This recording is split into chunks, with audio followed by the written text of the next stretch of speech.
하나님께서 모세를 하나님의 뜻, 즉 출애굽을 위한 지도자로 계획을 하고 계시죠. 하지만 모세는 그 하나님의 뜻을 헤아리지 못한 채 40살이 되었을 때 살인을 저지르고 그리고 광야로 쫓겨가게 됩니다. 그러면서 그는 거의 모든 일을 포기한 채 무의미한 40여 년의 시간을 보내게 되죠. 아무런 가능성이 없다고 여겨졌으나 하나님께서는 모세를 찾아오셔서 그에게 분명한 하나님의 비전을 말씀해 주십니다. 하지만 모세는 자기 자신의 모습을 너무도 잘 알았습니다. 하나님, 제가 지금 어떤 모습인지 모르지 않으십니까? 모르지 않으시잖아요? 제가 어떻게 그 일을 감당하겠습니까? 그때 하나님께서 그에게 말씀하시기를 내가 반드시 너와 함께 한다 이렇게 말씀해 주세요. 즉 하나님이 그와 함께 하셔서 하나님이 그를 통해 하나님의 뜻, 즉 출애굽의 역사를 이루실 것이라고 말씀해 주셨습니다. 그럼에도 불구하고 모세는 그 하나님의 역사를 믿을 수 없었습니다. 아니, 믿을 수 없었다는 표현보다는 그것이 정말 이루어질지 의심이 앞섰습니다. 그래서 그는 재차 하나님께 의심의 이야기를 하게 되죠. 그러나 하나님은 그렇게 의심하고 있었던 모세를 결코 나무라지 않으셨습니다. 그리고 친절하게 그 모세의 의심을 어떻게 극복해야 될지에 관해 말씀해 주시죠. 분명한 답을 그에게 주십니다. 그리고 모세는 그 하나님과의 교제 안에서, 즉 의심의 답을 허락해 주셨던 하나님과의 만남 속에서 그는 의심을 극복하고 이제 순종의 발걸음을 내디뎌 애굽으로 향하게 됩니다. 그리고 하나님은 하나님께서 약속하시고 말씀하신 대로 모세를 통해 이스라엘 백성들을 출애굽하게 하셨습니다. 여러분, 그렇습니다. 우리가 하나님을 믿지 않는 건 아닙니다. 그럼에도 불구하고 우리의 삶을 둘러싸고는 여러 가지 많은 정황 속에 우리는 의심의 벽을 넘는 것이 어렵습니다. 의심과 신뢰 사이에서 불신은 아닐 것입니다. 믿는 건 맞습니다. 하지만 여러분, 우리의 믿음이라고 하는 것은 의심을 넘어서지 않으면 발휘될 수 없습니다. 때로는 하나님이 계시지 않는 것 같기도 합니다. 정말 하나님의 역사가 이루어질까 싶은 마음도 듭니다. 도대체 하나님이 왜 나를 이렇게 하시는 걸까? 때로는 여러분, 하나님에 대한 생각마저도 의심이 들 때가 있습니다. 여러분, 그게 우리의 모습입니다. 부정할 수 없죠. 인정하지 않을 수 없어요. 그래서 우리는 늘 의심과 신뢰 사이에 있게 됩니다. 하지만 여러분, 우리가 의심을 넘어설 수 있는 방법이 없는 것은 아닙니다. 하나님은 그런 우리를 너무도 잘 알고 계십니다. 그런 우리의 연약함과 그런 우리의 부족함을 하나님은 모르지 않으십니다. 그래서 여러분, 우리가 의심이 들 때마다 하나님 앞에 나오게 되면 하나님은 반드시 우리가 그 의심을 넘어설 수 있도록 역사해 주십니다. 본문을 통해 모세에게 그렇게 하셨던 것처럼 말이지요. 여러분, 여러분의 모든 삶의 여정에서 의심과 신뢰 사이, 저는 여러분들이 의심을 넘어서고 온전히 믿음으로 살아가는 분들이 되기를 바랍니다. 혹시 의심 때문에 주춤할 수 있고 그 의심 때문에 때로는 여러분 낙심하고 좌절할 수도 있지만 그럼에도 불구하고 마침내 의심을 극복하고 하나님을 신뢰하는 믿음으로 여러분 믿음의 행보를 지속적으로 이어갈 수 있기를 바랍니다. 지난 시간에는 모세가 갖고 있었던 첫 번째 의심, 그래서 하나님이 그에게 어떤 답을 주셨는지에 관해 말씀을 나누었습니다. 3장에 있었던 내용이었죠. 하나님께서 모세에게 그렇게 애굽으로 가라고 말씀하셨을 때 모세가 하나님께 이렇게 여쭙습니다. 3장 13절에 보시면 모세가 하나님께 아뢰되 내가 이스라엘 자손에게 가서 이르기를 너희의 조상의 하나님이 나를 너희에게 보내셨다 하면 그들이 내게 묻기를 그의 이름이 무엇이냐 하리니 내가 무엇이라고 그들에게 말하리이까. 지난주에 설명을 드렸습니다만 이것은 당시 이스라엘 백성들이 하나님을 몰랐기 때문에 모세에게 묻게 되는 질문을 예상한 것이 아니라고 말씀드렸습니다. 그것이 아니라 모세 스스로 지금 자신을 애굽으로 보내고 계시는 그 하나님에 대한 확신이 필요했던 겁니다. 특별히 하나님의 이름, 그의 이름이 무엇이냐 이렇게 물을 때 그 이름이라고 하는 이 당시의 의미는 단순히 불려지는 호칭의 의미를 넘어서서 바로 그의 본질이 담겨져 있었습니다. 그러므로 이름이 무엇이냐고 묻는 것은 하나님이 누구시냐고 묻는 것이었습니다. 다시 말해 그는 지금 하나님의 존재 자체에 의심을 품고 있는 것입니다. 혹시나 내가 애굽으로 갔을 때 과연 여러 가지 문제, 불가능한 상황에 부딪혔을 때 내가 과연 하나님의 존재를 확인할 수 있을까? 내가 어떻게 하면 내가 하나님을 확신할 수 있을까? 이렇게 본인 스스로의 의심을 하나님께 여쭙고 있는 것이었습니다. 그때 하나님께서는 그에게 이렇게 말씀하시죠. 나는 여호와다, 여호와다. 여러분, 여호와라고 하는 의미는 과거, 현재, 미래를 통틀어 하나님의 자존성과 하나님의 불변성을 의미하는 하나님 자신의 이름이었습니다. 그리고 영원토록 변하지 않으신, 영원토록 불변하시는 하나님의 속성을 의미하는 이름이었습니다. 그래서 그 이름의 영원성은 바로 존재의 영원성이라고 말씀을 드렸고, 그렇게 하나님이 영원토록 변하지 않는 속성과 본성으로 존재하신다는 의미는 바로 하나님은 그러므로 하나님 자신의 약속의 말씀대로 반드시 이루시는 신실하신 하나님이라고 하는 의미였습니다.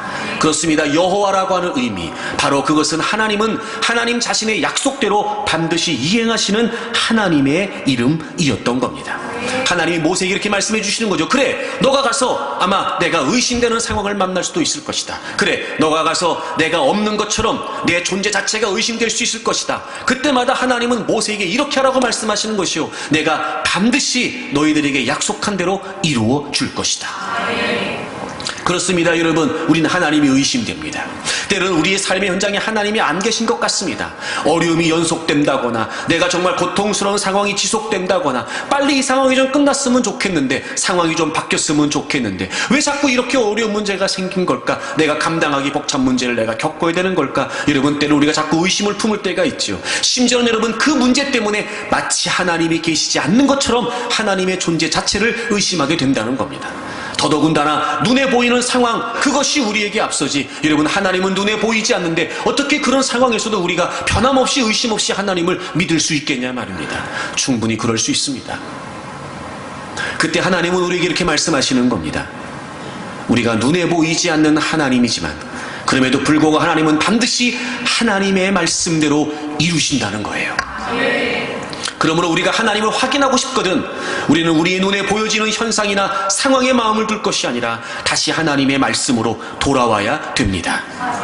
하나님이 내게 하신 말씀은 무엇이지? 하나님은 내게 어떤 약속의 말씀을 주셨지? 하나님은 내 삶을 통해 무엇을 이루시겠다고 하셨나? 여러분, 우리에게 허락하신 하나님의 그 약속의 말씀으로 다시 돌아와야 합니다. 그리고 그 말씀대로 이루실 하나님을 확신하게 되면 때로는 하나님의 존재 자체가 의심되기도 하지만 그럼에도 불구하고 그 약속의 말씀 안에서 우리는 하나님에 대한 의심을 넘어설 수 있게 됩니다.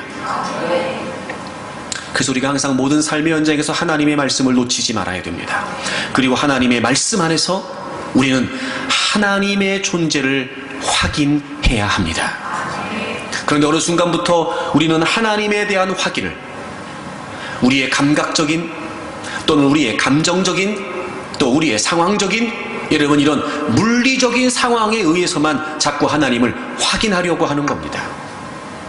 부족하면 하나님 안 계시고 힘들면 하나님 안 계시고 우리는 자꾸 하나님의 존재를 그렇게 엉뚱한 방법으로 확인하려고 합니다. 어쩌면 그런 연약함을 누구보다 잘 알고 있는 원수마귀가 점점 우리를 그렇게 현혹시키고 있는지도 모르지요. 하지만 여러분, 그럴 때마다 저는 여러분이 의지적으로라도 아니 의도적으로라도 의욕적으로라도 저는 여러분이 하나님의 말씀으로 돌아오기를 바랍니다.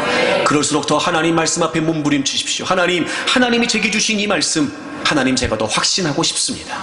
하나님께서 제게 주신 이 말씀을 통해 저는 하나님의 뜻을 확신하고 싶습니다. 그렇게 하나님의 말씀 안에서 하나님을 경험하고 하나님의 말씀 안에서 하나님의 뜻을 깨닫기 위해 몸부림친다면 하나님은 반드시 우리에게 확신시켜 주실 것입니다.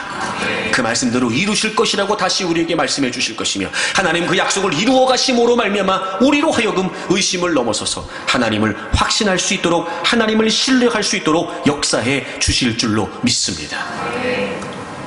그래서 여러분, 우리가 하나님의 말씀을 대할 때마다 정말 이 말씀 안에서 나를 향하신 하나님의 뜻을 깨닫기 위해 더 여러분 우리는 심혈을 기울여야 됩니다.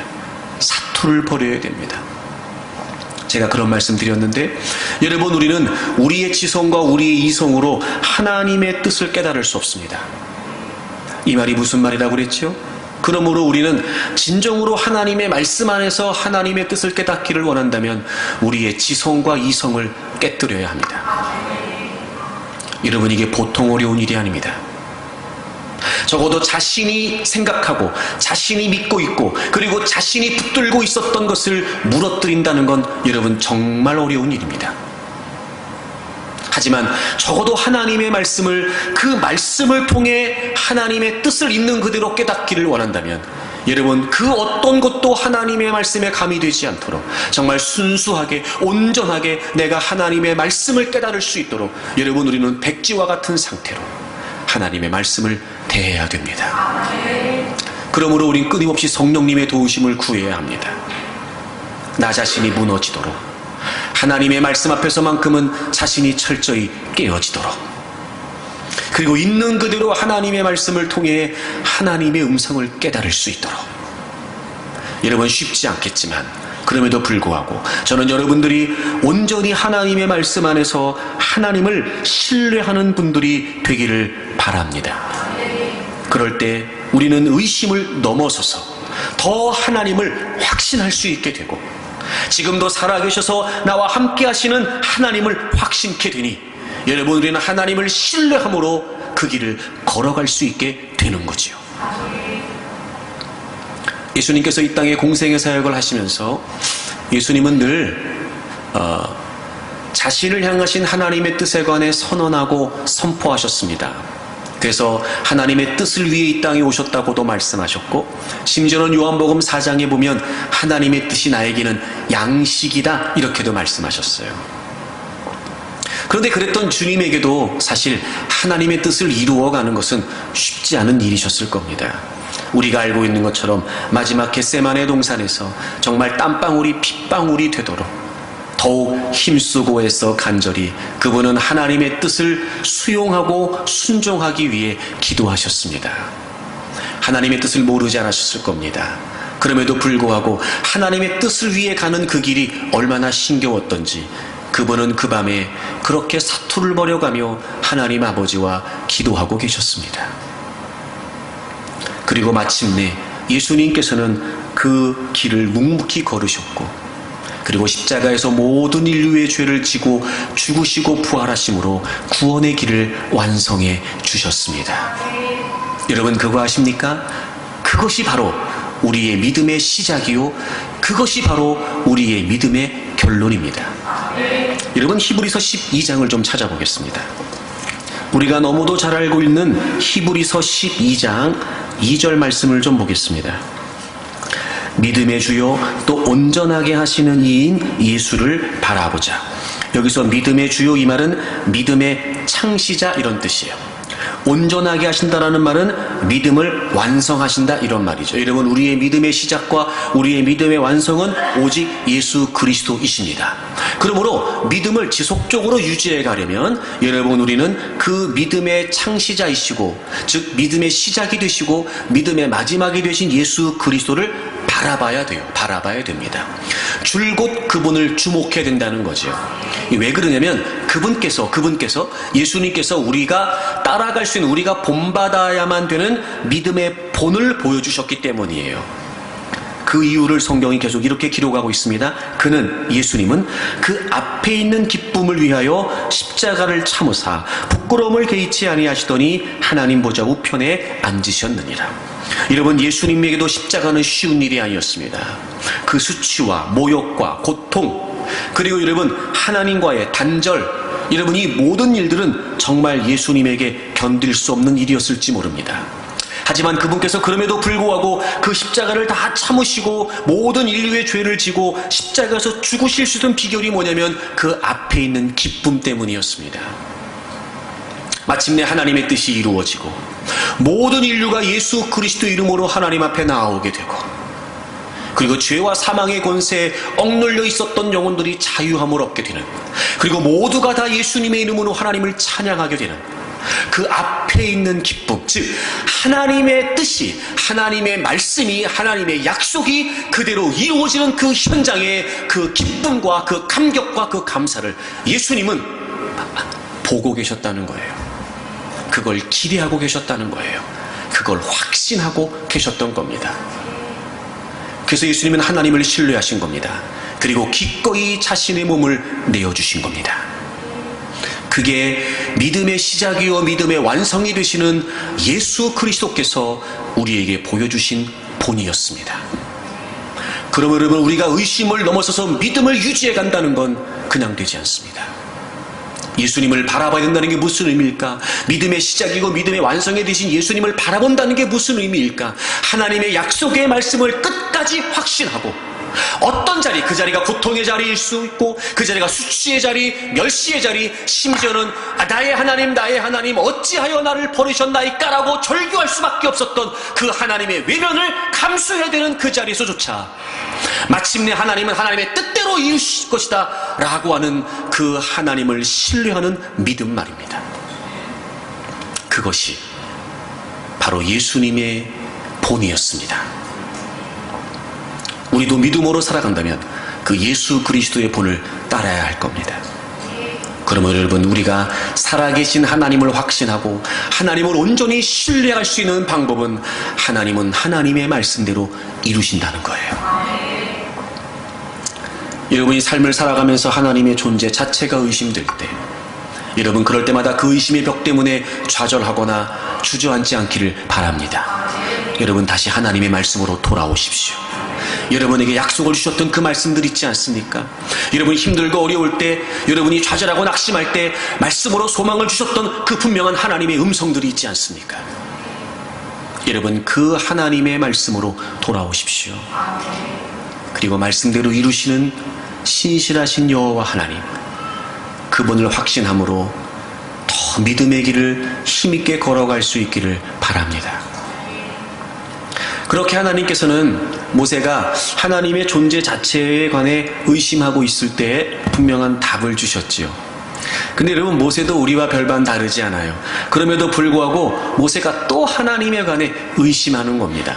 오늘 우리가 함께 읽었습니다만 4장 1절에 보시면 모세가 또 하나님께 또 말씀을 드려요. 하나님, 그런데요, 그들이 나를 믿지 아니하며, 그들이 즉 이스라엘 백성들이 나를 믿지 아니하며, 그들이 내 말을 듣지 아니하고 이르기를 여호와께서 네게 나타나지 아니하셨다 하리이다, 이렇게 또 하는 거예요.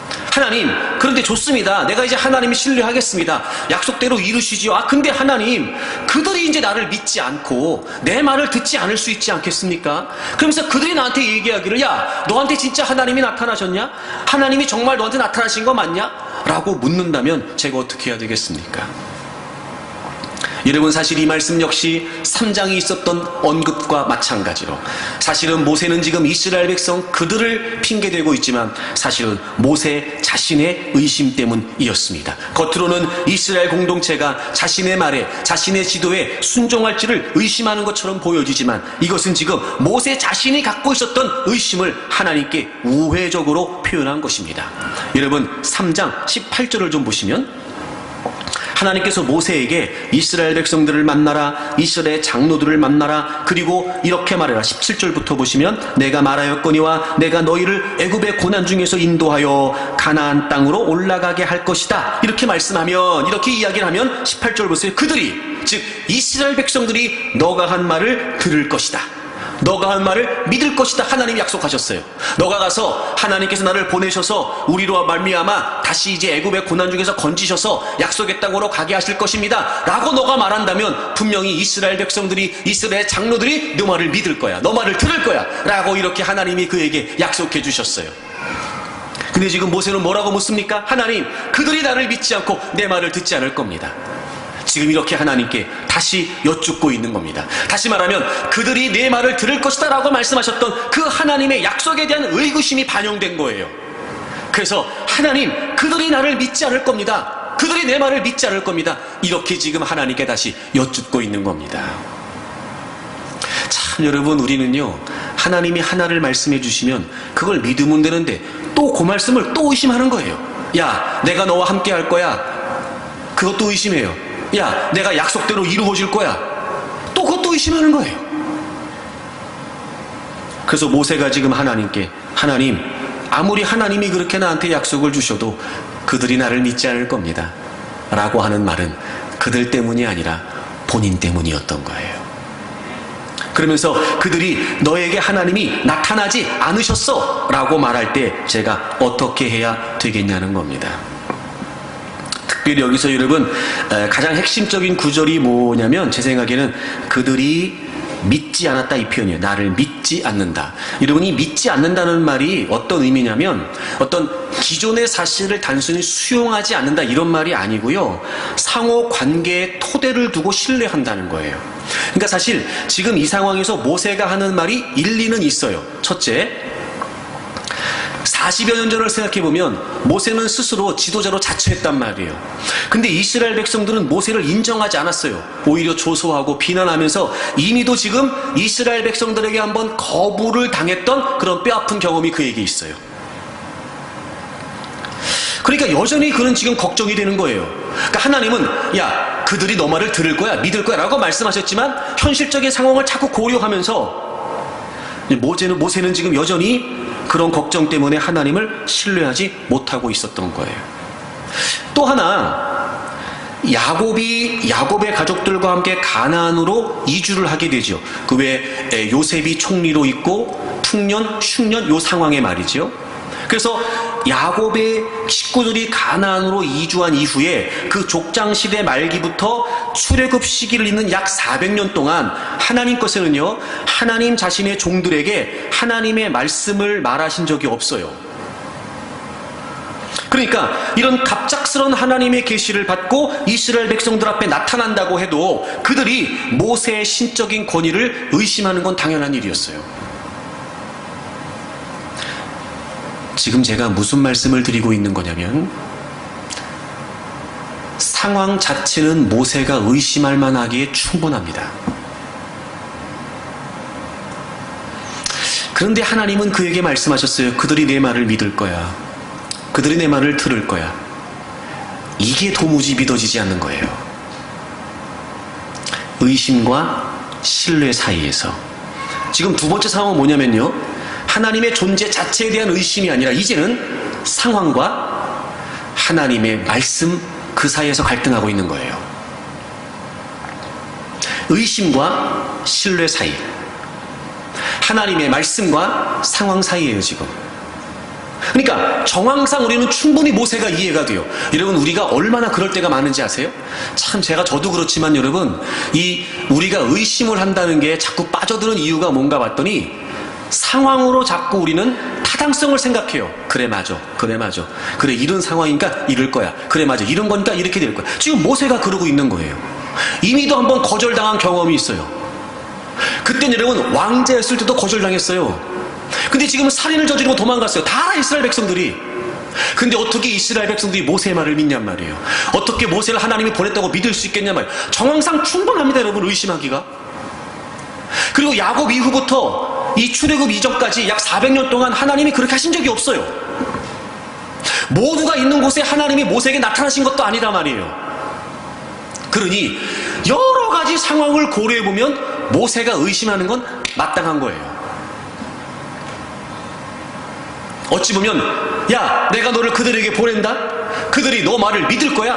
라고 하신 하나님의 말씀은 우리의 상황 앞에, 모세의 현실 앞에 너무도 무력하게 짝이 없어요. 우리가 항상 그런 거예요.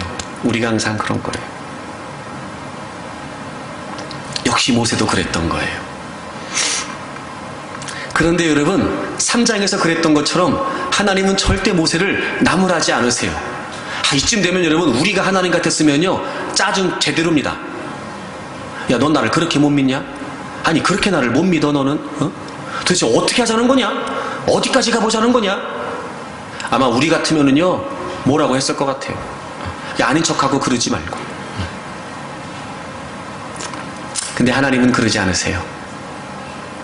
그리고 이제 하나님은 어떤 일을 행하시냐면, 잘 들으세요. 모세로 하여금 자신이 끊임없이 고민하고 생각했던 그 상황 속에서 자신의 연약함, 자신을 둘러싸고 있는 상황, 이런 모습을 보기보다는 자신을 보내시는 하나님, 그들이 내 말을 믿을 거야 라고 말씀하신 그 하나님이 어떤 하나님이신지를 이제 보게 하세요. 보게 하세요. 보게 하세요. 그래서 그걸 보게 하심으로 말미암아 자신의 연약한 모습보다는 거룩하시고 전능하신 하나님을 바라보도록 하나님이 행하세요.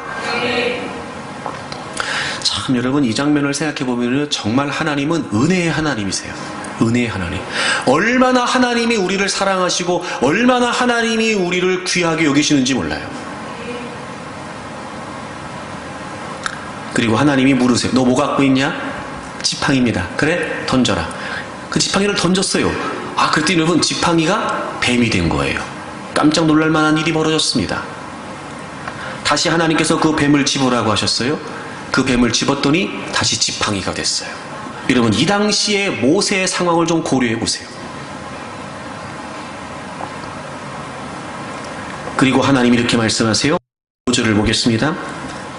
이는 그들에게 그들의 조상의 하나님 곧 아브라함의 하나님, 이삭의 하나님, 야곱의 하나님 여호와가 내게 나타난 줄을 믿게 하려 함이라. 여러분, 제가 이 구절에서 정말 저는 많이 은혜를 받았는데요. 왜냐하면 모세는 자신의 의심을 통해 그들을 핑계 삼아 하나님, 그들이 하나님이 내게 나타나지 않았다고 하면 내가 어떻게 하겠습니까? 라고 물었어요. 그걸 하나님이 그대로 말씀하세요. 여호와가 너에게 나타난 줄을 믿게 하려 함이라. 그러니까 모세가 하고 있는 의심을 하나님은 뭔지 아셨어요. 그래서 그의 의심을 확실하게 넘어설 수 있도록 하나님 지금 답을 주신 게 뭐냐면 지팡이가 뱀이 되게 하고 뱀이 다시 지팡이가 되게 한 거예요. 아무리 그들이 그렇게 말한다 할지라도, 즉 너가 지금 그렇게 의심하고 있어도 괜찮다. 너 그 의심 넘어설 수 있게 내가 보여줄게. 그리고 지금 하나님은 하나님 자신의 능력을 보여주신 거예요. 그뿐만이 아니었죠. 너 손을 품에 넣어봐라. 그리고 다시 빼봐. 뺐어 했더니 순간 그 손에 나병이 걸린 거예요. 다시 집어넣었다 빼라. 다시 집어넣었다 뺐더니 그 살이 본래대로 회복된 거예요. 기가 막힌 역사였습니다. 그리고 그런 표적들을 다 안 믿어도 물이 피가 되는 표적을 통해서 그들이 믿게 하겠다. 하나님 분명히 말씀하세요. 의심하고 있었던, 하나님의 말씀대로 이루어진다는 것을 의심하고 있었던, 자신이 고려하고 있는 상황에 얽매여 정말 하나님의 역사가, 하나님의 뜻이 이루어질까 의심하고 있었던 그에게 하나님은 하나님의 능력을 보여주셨단 말이죠. 그렇습니다, 여러분. 우리는요, 얼마든지 그럴 수 있습니다. 하나님의 약속의 말씀이 있다 하여도 그 하나님의 약속의 말씀이 과연 지금 내가 직면하고 있는 이 현실의 상황에서 이루어질 수 있을까? 우리의 의심은 타당한 듯 여겨집니다. 누가 봐도 우리의 의심은 확실합니다. 그럼요. 이미 겪은 과거가 있습니다. 상황이 있습니다. 지금 우리의 모습도 있습니다. 그러니 그 하나님의 말씀이 이루어진다는 건 도무지 이해가 되지 않습니다. 아무리 생각해도 그런 일을 일어날 것 같지 않습니다. 그래서 하나님은 우리가 그 의심을 넘어서도록 하나님이 얼마나 위대하고 하나님이 얼마나 전능하신 분이신지에 관해 능력을 보게 하십니다. 그렇습니다, 여러분. 의심과 신뢰 사이에서, 즉 상황과 하나님의 말씀 사이에서 의심할 수밖에 없는 우리가 의심을 넘어설 수 있는 비결은 무엇이냐면 하나님은 능력의 하나님이라고 하는 사실을 믿는 겁니다. 하나님은 못하실 일이 없습니다. 하나님은 행하지 못하실 일이 없습니다. 그럼요, 여러분. 우린 그 하나님을 믿는 겁니다. 우리가 알고 있는 것처럼 우리의 하나님은 전능하십니다. 우리의 하나님은 위대하시지요. 우리의 하나님은 절대자이십니다. 지금도 살아계셔서 우주 만물의 역사를 자신의 뜻대로 이행하십니다. 그리고 자신의 뜻대로 그 모든 일을 이행하시기 위해 하나님은 어떤 능력도 행하실 수 있는 분이십니다. 그러므로 지금 당장 우리의 눈에 보이지 않지만 어떨 때는 우리의 의심이 합당하다고 여겨지기도 하지만 여러분, 거기에 쏘으면 안 됩니다. 그 의심에 넘어져서는 안 됩니다. 그 의심 때문에 주저앉아 있어도 안 됩니다. 왜냐하면 여러분, 우리의 하나님은 능력의 하나님이시기 때문에 그렇습니다. 혹시라도 의심이 되거든 여러분, 능력의 하나님을 바라보십시오. 혹시라도 주저하게 되거든 그 어떤 일도 행하실 수 있는 전능하신 하나님을 기억하십시오. 그리고 더 그 하나님을 바라보고 더 그 하나님을 의지하면서 하나님의 역사, 하나님의 능력을 제가 기대합니다. 하나님이 약속하신 대로, 하나님이 말씀해 주신 대로 반드시 하나님이 이루실 것이라는 것을 제가 믿겠습니다.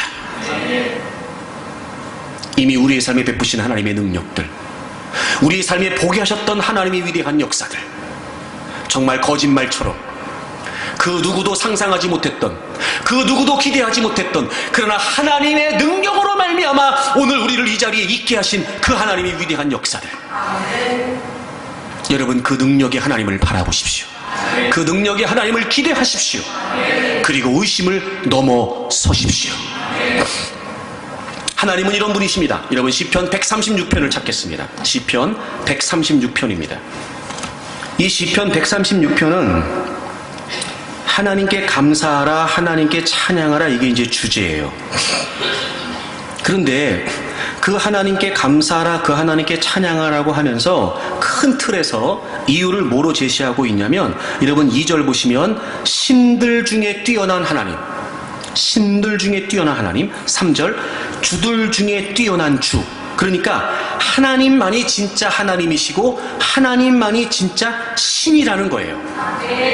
그러면서 4절부터는 왜 그 하나님이 신들 중에 가장 뛰어나고 주들 중에 가장 위대한 분인지를 실예를 들어 설명해요. 바로 하나님이 행하셨던 능력입니다.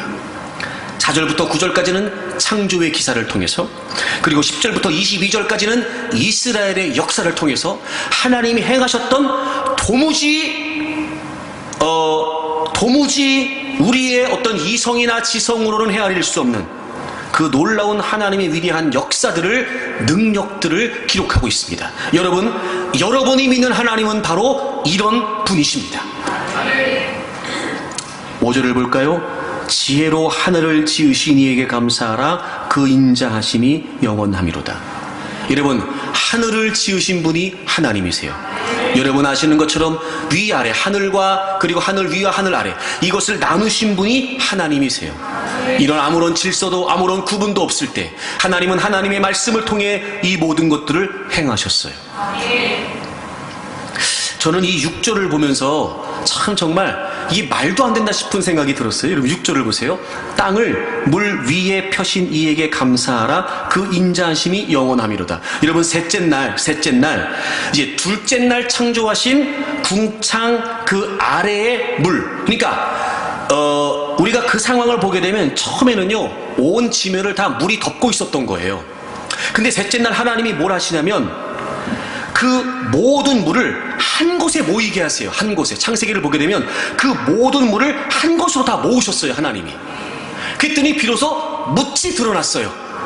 그리고 하나님께서 한 곳에 모인 물을 바다라고 청하시고, 그리고 그 물이 한 곳에 모임으로 드러난 묻을 땅이라고 칭하셨어요. 여러분, 하나님이 어떤 분이시냐면요, 물을 한 곳에 다 모으시는 분이세요. 여러분, 이걸 누가 할 수 있겠냔 말이에요. 온 지면에 있던 물들을 한 곳으로 딱 모아놓으시고 제한을 딱 하신 거예요, 하나님이. 여러분, 그걸 누가 할 수 있냔 말이에요. 그걸 누가? 바로 하나님의 능력이었어요. 그리고 7절 보세요. 큰 빛들을 지으신 이에게 감사하라. 큰 빛들, 즉 해, 달, 이런 다양한 많은 별들, 행성들을 말해요. 그 모든 걸 다 누가 지으셨다고요? 하나님이 지으셨다고요. 그래서 하나님이 그걸 지으셔서 8절 해로 낮을 주관하게 하셨어요. 여러분, 그 모든 해와 달과 별들, 이런 모든 것들을 통해서 날이 낮과 밤, 즉 날이 정해지고 질서가 생기고, 그리고 우주 만물의 모든 원리들이 이루어지게 된 거예요. 하나님이 하셨다고. 여러분, 하나님이. 그러니 하나님은 여러분 정말 전능하신 게 맞는 거예요. 하나님은 정말 그 어떤 능력이라도 행하실 수 있는 분이라는 게 확실한 거죠. 바로 이 창조의 역사를 통해 하나님은 이미도 우리에게 하나님의 능력을 보게 하셨단 말이에요. 여러분, 그런 하나님이신데, 아니 여러분, 우리에게 약속하신 말씀대로 이루시기 위해 우리가 보기에는 불가능하고 우리가 보기에는 극복할 수 없을 것 같지만 그런 상황들을 해결하시는 건 여러분 일도 아니시죠.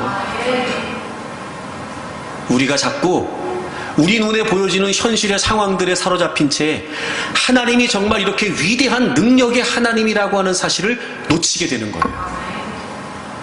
그리고 하나님은 출애굽부터 시작하여 이스라엘 역사 속에서 하나님이 행하신 일들을 보여주십니다. 10절 애굽의 장자를 치시니, 11절입니다. 이스라엘 그들 중에서 인도하셨다. 강한 손과 펴신팔로. 강한 손과 펴신팔. 여러분 느껴지십니까? 이 하나님의 주권적인, 이 하나님의 그 누구도 감당할 수 없는 하나님의 이 놀라운 능력. 강한 손, 펴신팔.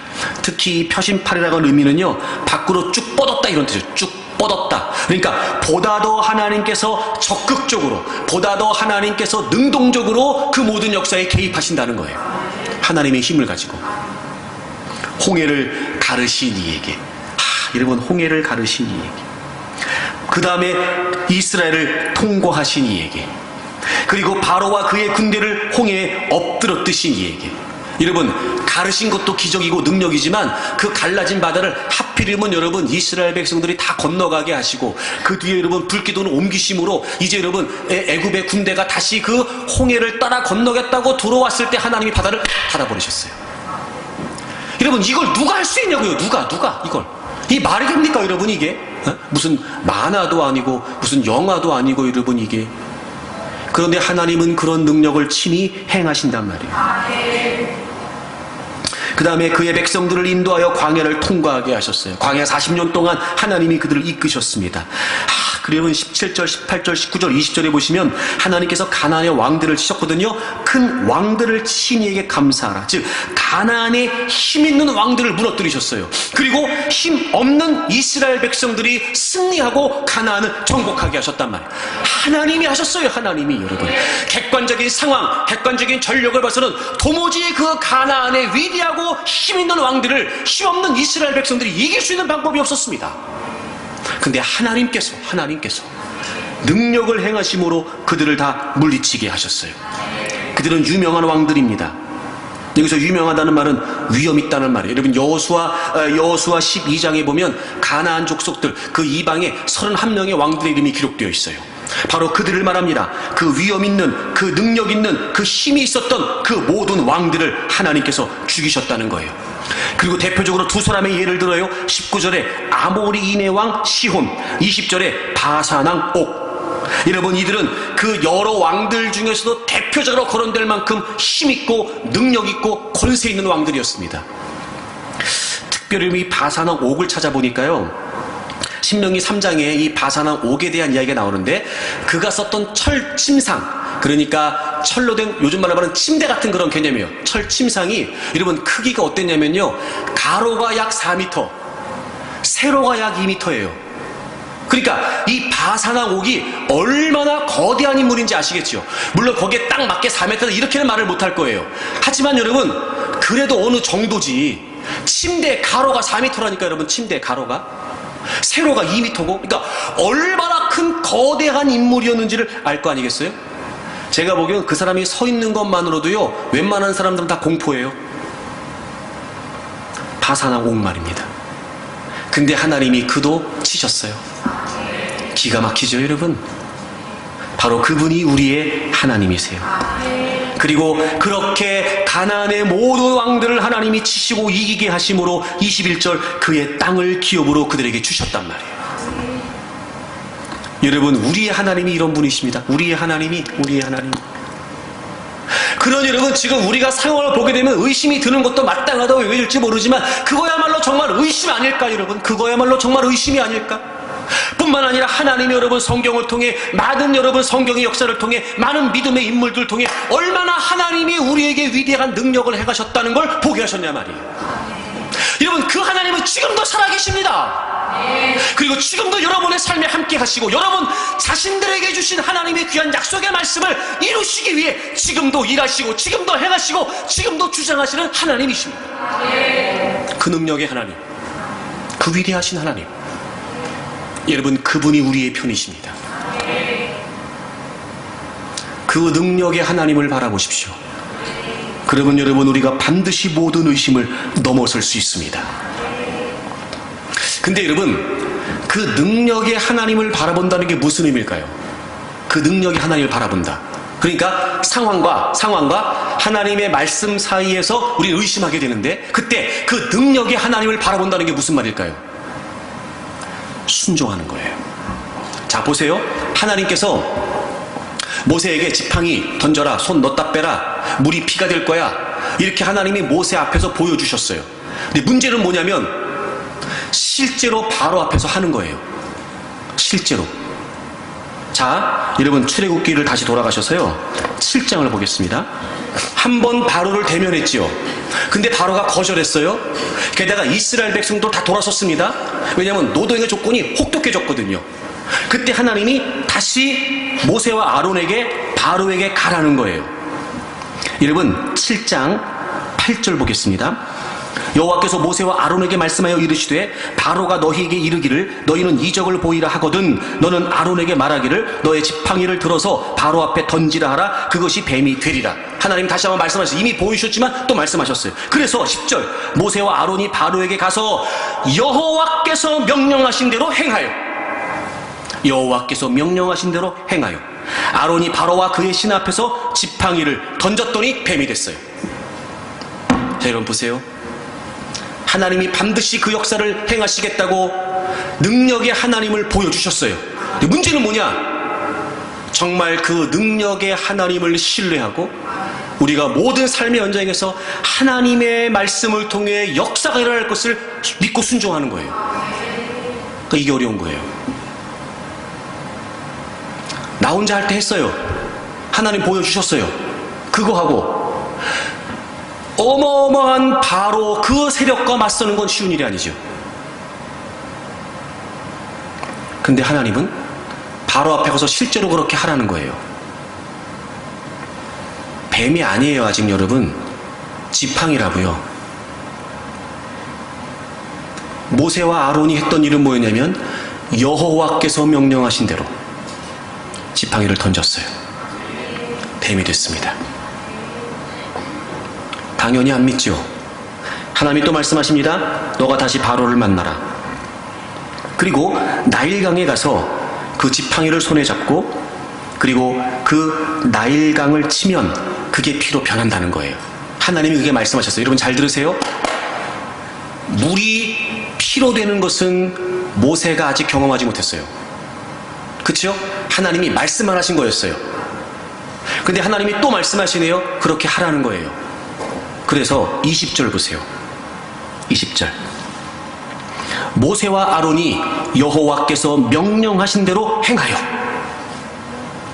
바로와 그의 신하의 목전에서 지팡이를 들어 나일강을 치니 그 물이 다 피로 변하고. 하나님이 말씀하신 대로 했어요. 그랬더니 말씀하신 대로 됐어요. 누가 그렇게 했어요? 물론 하나님이 하셨어요. 근데 실제로 여러분 지팡이로 나일강을 친 건 누구예요?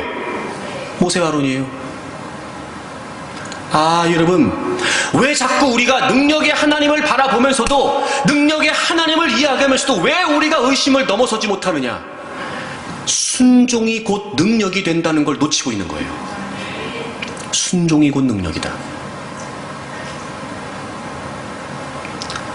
그래서 하나님은요 굳이 모세와 아론이 아니어도 여러분 나일강의 물을 피로 변하게 하시는 걸 꼭 지팡이를 들고 쳐야 여러분 그게 되겠습니까? 아니, 하나님이 여러분 꼭 그렇게 해야 그걸 뭐 피가 돼 천만에요 여러분.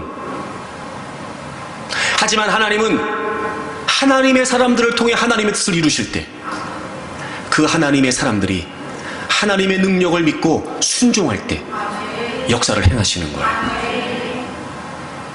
여러분 하나님이 우리를 부르신 이유가 거기에 있습니다. 그리고 그 역사 현장을 통해 하나님은 하나님의 뜻을 이루어 가실 뿐만 아니라 실제로 그 하나님의 능력이 나타나는 현장 속에 많은 사람들은 분명히 하나님을 하나님으로 인정하게 될 겁니다. 하나님은 우리를 그렇게 쓰기를 원하시는 거예요. 의심을 넘어서서 하나님을 신뢰하여 반드시 하나님은 어떤 능력을 행하셔서라도 하나님의 뜻대로 이루실 것이다. 우리가 그걸 믿고 하나님이 하시는 말씀을 따라 순종하게 되면 그 순종의 발걸음마다 순종의 족적마다 하나님은 하나님의 능력을 행하실 겁니다. 순종이 능력입니다. 근데 우리가 그걸 놓치고 있는 거예요. 이미 하나님은 우리가 의심을 넘어설 수 있도록 하나님이 어떤 능력의 분이신지를 우리에게 알려주셨습니다. 여러분, 우리에겐 성경이 있죠. 저는 여기에 나타난 모든 능력들이 저는 하나님의 능력이라고 믿습니다. 그리고 그 위대하신 능력이 하나님은 지금도 살아계시다고 저는 확신합니다. 그러므로 우리는 말씀을 통해 능력의 하나님을 바라볼 수 있고 능력의 하나님을 확신할 수 있습니다. 그러므로 여러분, 의심하거나 주저하지 마십시오. 하나님의 말씀대로 순종하게 되면 하나님은 반드시 능력을 행하십니다. 순종이 능력이 된다는 그 분명한 하나님의 원리를 정말 말도 안 되게 보여주신 장면이 나와요. 성경에 나와 있는 숱하게 많은 승리의 역사 속에서 이런 대목은 여기가 유일하게 생각됩니다. 유다왕 여호사밧이 아람과 전쟁을 하게 됩니다. 모압과 암몬과 세일산의 사람들이 다 모여서 유다왕 여호사밧과 유다를 치겠다고 공격을 합니다. 도무지 감당할 수가 없었습니다. 그래서 여호사밧은 기도를 하고 백성들은 금식을 하면서 하나님의 도우심을 구합니다. 하나님, 우리가 도무지 못하겠습니다. 도저히 못하겠습니다. 하나님 좀 도와주십시오. 그때 하나님이 그들에게 응답하십니다. 근데요, 응답이라고 믿을 수 없는 응답을 하세요. 자, 여러분, 역대하 20장을 찾아보겠습니다.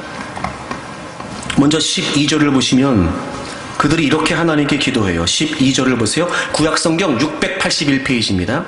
역대하 20장. 우리 하나님이여, 그들을 징벌하지 아니하시나이까. 우리를 치러 오는 이 큰 무리를 우리가 대적할 능력이 없고 어떻게 할 줄도 알지 못하옵고 오직 주만 바라보나이다. 우리가 대적할 능력이 없고 어떻게 할 줄도 알지 못하겠습니다. 오직 주님만 바라봅니다. 그때 하나님이 이렇게 응답을 하세요. 15절 보세요. 15절 중간부터 보겠습니다. 여호와께서 이같이 너희에게 말씀하시기를 너희는 이 큰 무리로 말미암아 두려워하거나 놀라지 말라.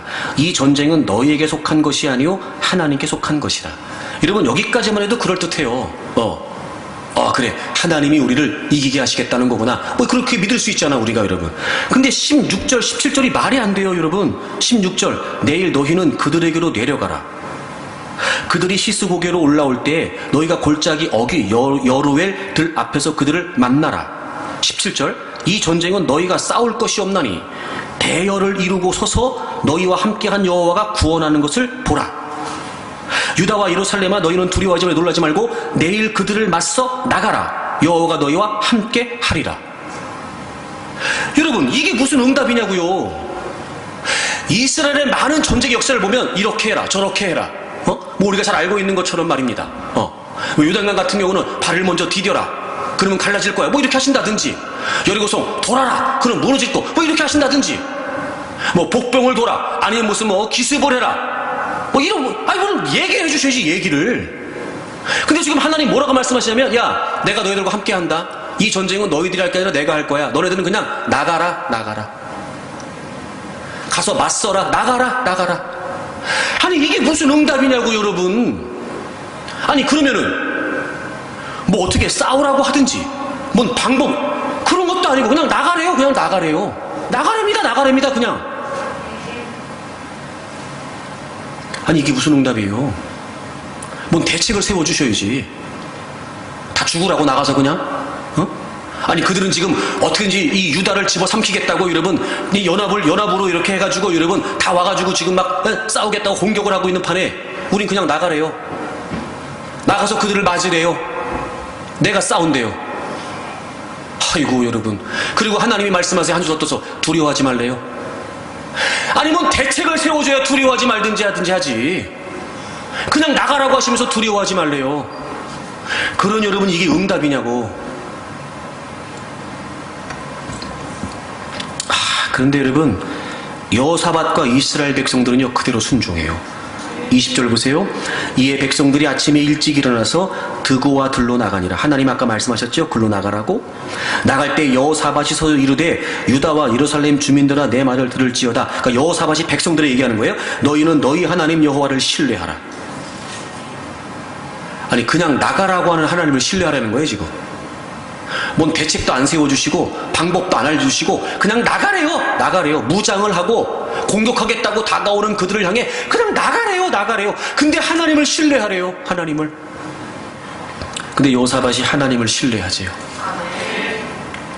그리고 21절 보세요. 백성과 더불어 의논하고 노래하는 자들을 택하여 거룩한 예복을 입히고 군대 앞에서 행진합니다. 그러니까 뭐라고 하냐면 백성들 중에서 군인들보다 더 앞서 나가는 사람들을 선택한 거예요. 소위 요즘 말로 말하면 찬양대를 조직해서 노래하는 사람 조직해서 당신들이 먼저 나가세요 이거 한 거예요. 근데 그렇게 해서 노래하는 자들을 택하여 앞에 내세우고 그리고 정말 하나님을 신뢰하고 백성들이 그냥 나가는 거예요. 그런데 여러분 기가 막힌 일이 벌어졌어요. 22절 보세요. 그 노래와 찬송이 시작될 때 여호와께서 복병을 두어 유다를 치러 온 암몬 자손 모압과 세일산 주민들을 치게 하심으로 그들이 패했어요. 여기서 이 복병을 두셨다는 말이 여러 해석이 가능한데 어쨌든 하나님이 하나님의 복병을 두신 거예요. 이 복병을 뒀다는 말이 매복하는 사람이 있었다는 뜻이거든요. 그리고 어떤 역사가 벌어지냐면 23절 보세요. 암몬과 모압 자손이 일어나 세일산 주민들을 쳐서 진멸했어요. 그러니까 같이 유다를 공격하자고 연합이 돼서 왔는데 어떤 이유인지는 모르지만 암몬과 모압 자손이 같이 싸우겠다고 한 세일산 주민들을 친 거예요. 다 죽여버렸어요. 그리고 세일산 주민들을 멸한 후에 이번에는 모압과 암몬 자손이 자기들끼리 또 싸운 거예요. 그 자기들끼리 다 죽어버렸어요. 이건 말도 안 되잖아요. 그러니까 실제로 하나님께서 말씀하신 이스라엘 백성들은 그냥 나간 거예요. 아무것도 안 했어요. 이스라엘 백성들은 그냥 나갔어요. 그 정말 하나님을 신뢰하는 마음으로 찬양대를 조직해서 찬양하면서 나갔어요. 근데 그 찬양이 시작될 때 놀라운 역사가 벌어졌어요. 이스라엘 백성들 한 게 아무것도 없어요. 자기들끼리 싸우고 자기들끼리 찌르고 자기들끼리 죽이고 다 끝나버렸어요. 전쟁이. 그리고요 그렇게 순종한 그들을 통해 하나님이 25절에 보시면 얼마나 그들이 탈취했던 물건이 많았던지 맨 마지막 보시면 사흘 동안 거두어들여요. 3일 동안을 다니면서 전리품을 다 갖고 오는 거예요. 3일 동안 얼마나 많았던지. 그리고 27절 27절 다 같이 읽습니다. 시작. 유다와 예루살렘 모든 사람이 다시 여호사밧을 선두로 하여 즐겁게 예루살렘으로 돌아왔으니 이는 여호와께서 그들이 그 적군을 이김으로써 즐거워하게 하셨습니다. 아멘. 하나님께서 이기게 하셨고 하나님께서 즐거워하게 하셨고 하나님께서 다시 기쁨 가운데 돌아오게 하셨다고. 아멘. 여러분 순종의 능력이에요. 아멘. 여러분 이런 대목이 여기밖에 없어요. 여기밖에. 그냥 가만히 가라. 아무것도 하지 마. 내가 한다. 그리고 실제로 아무것도 하지 말라고 하셨어요. 그리고 실제로 아무것도 안 했어요. 하나님께서 복병을 두셔서 자기들끼리 치고받게 해서 자기들끼리 다 죽어버렸어요. 기가 막힌 능력이죠. 이걸 여러분 사람이 머리를 자른다고 자기들끼리 그렇게 할까? 여러분 사람이 머리를 짜내 저들을 이간시키겠다. 이게 될까? 하나님의 능력이었습니다. 정말 그 누구도 부정할 수 없는 하나님의 능력이었어요. 어떻게 해요? 순종으로요. 하나님은 그런 분이십니다. 우리 하나님은요 이렇게 위대하신 분이세요. 그러므로 우리가 상황과 하나님 말씀 사이에서 의심할 때마다 정말 그 어떤 능력이라도 행하실 수 있는 하나님을 바라봐야 됩니다. 그리고 정말 그 하나님을 믿는다면 우리는 순종해야 됩니다. 어렵죠, 여러분? 어렵습니다. 제가 늘 말씀드리지만 우리가 예상하지 않은 일을 만나게 되는 걸 정말 꺼려한다니까요, 여러분. 우리는요. 저도 그래요. 그런데 하나님은 그게 아니에요. 순종하면 하나님이 하시겠다는 거예요. 모세와 아론이 순종했던 것처럼 여호사밧과 이스라엘 백성들이 순종했던 것처럼 도무지 아무런 대책도 없어 보이지만 하나님은 순종하는 그것에 하나님의 능력을 행하십니다. 여러분 의심과 신뢰 사이에서 저는 여러분들이 의심을 넘어서서 더욱 하나님을 신뢰하는 믿음의 사람들이 되기를 바랍니다. 하나님의 말씀이 있고 하나님의 약속이 있고 상황이 있을 때 우리는 늘 상황이 타당한 듯 여겨지기도 하지만 그래서 더 의심에 빠질 수 있지만 여러분 그럴수록 더 능력의 하나님을 바라보십시오. 그리고 순종할 때마다 변함없이 하나님은 그 하나님의 말씀대로 이루시기 위해 어떤 능력도 행하시는 분이라는 걸 잊지 마십시오. 우리의 사고, 우리의 이성, 우리의 경험, 그 어떤 것을 통해서도 예측할 수 없는 그 위대한 하나님의 역사가 순종하는 자들을 통해 나타난다고 하는 사실을 잊지 마십시오. 그리고 여러분, 더욱 하나님의 능력을 붙들고 한 걸음 한 걸음 내디드십시오. 하나님께서 여러분의 순종의 발걸음 속에 역사하실 것입니다. 능력을 행하실 것입니다. 하나님이 하나님 되심을 드러내시며 하나님이 여러분이 여전히 여러분과 함께 하심을 보여주실 것이며, 그리고 하나님께서 여러분들을 통해 하나님의 일을 이루어 가실 것이라는 사실을 증명해내실 겁니다. 그러니 두려워하거나 염려하지 마십시오. 의심에 사로잡혀 주저하지 마십시오. 하나님의 능력을 믿으십시오. 그래서 여러분, 의심을 뛰어넘고 여러분이 믿음으로 행보하는 그 모든 삶의 여정 가운데 하나님의 거룩한 역사들로 말미암아 승리하는 분들이 되기를 바랍니다. 우리 찬양 하나 하겠습니다. 오늘 말씀을 기억하면서 우리 찬양하죠. 너는 강하고 담대하라. 너는 강하고 담대하라. 주 함께 하시리. 주의 말씀이 빛되사 우리를 인도하시리. 너의 마음을 정케하라. 주 임재하시리. 여호와 우리 주께서 행하신 일 보라. 너는 강하고 담대하라. 주 함께 하시니 주의 말씀이 빛되사 우리를 인도하시리. 아멘. 너의 마음을 정케하라. 주 임재하시. 여호와 우리 주께서 행하신 일 보라. 주님 내게 허락하신 이 약속의 땅에 주 의지하며 나아갈 때에 주 여호와 권능의 손, 주 여호와 권능의 손 우릴 도우시니 행하신 모든 일 다 찬양해. 주님 내게 허락하신 이 약속의 땅에 주 의지하며 나아갈 때에 주 여호와 권능의 손 우릴 도우시니 행하신 모든 일 다 찬양해. 너는 강하고 담대하라. 너는 강하고 담대하라. 주 함께 하시니 주의 말씀이 빛되사 우리를 인도하시리. 너의 마음을 정케하라. 주 임재하시니 여호와 우리 주께서 행하신 일 보라. 주님 내게 약속하신 그 놀라우신 일 이루시는 주 은혜 찬양해. 주 여호와 능력의 주 여호와 능력의 주 온 세상 알도록 위대하신 주 선포. 우리 오른손 들고 찬양합니다. 주님 내게 약속하신 그 놀라우신 일 이루시는 주 은혜 찬양해. 주 여호와 능력의 주 온 세상 알도록 위대하신 주 선포하리라. 두 손을 높이 들겠습니다. 의심과 신뢰 사이에서, 상황과 약속 사이에서 여전히 흔들리고 있는 우리를 하나님은 모르시지 않습니다. 그래서 능히 뛰어넘을 수 있도록 하나님은 하나님이 어떤 분이신지를 나타내 보여주십니다. 여러분, 이제까지 여러분의 삶에 역사하셨던 하나님의 능력들을 떠올리십시오. 여러분의 기도에 응답하셨고 여러분의 신음조차 회론치 않으시고 여러분의 삶에 행하셨던 하나님의 놀라운 역사들을 잊지 마십시오. 능력의 하나님을 바라보십시오. 그리고 순종의 발걸음을 내딛으십시오. 하나님은 놀라운 역사를 이루어 주실 것입니다. 여러분들을 통해 하나님의 뜻을 이루어 가실 줄로 믿습니다. 우리 큰 목소리로 주여 생활하고 통성을 기도합니다. 주여,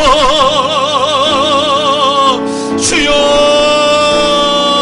주여.